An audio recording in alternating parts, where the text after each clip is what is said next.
Barchaga xayrli tong. Har doim ertalab turib men bir stakan iliq suv ichaman.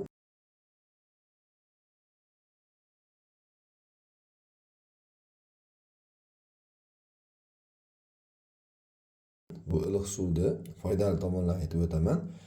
Hop, birinchi o'rinda kechqurun bilan suvsizlangan organizmni suv bilan ta'minlaydi va qon qo'yqirishgan bo'ladi. Suvsizlangandan so'ng natijada qon suyuladida moddalar almashinuvini tezlatadi va uyquni bartaraf qiladi.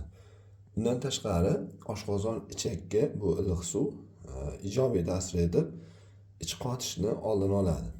Ba'zi bir holatda tonggi iliq suv tomoq og'rig'ini oldini oladi, balg'amni ko'chishiga ham sababchi bo'lar ekan.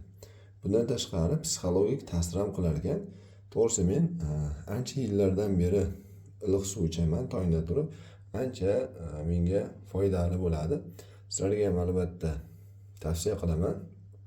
Tongda choydan oldin 20-30 daqiqa oldin ichish tavsiya qilinadi.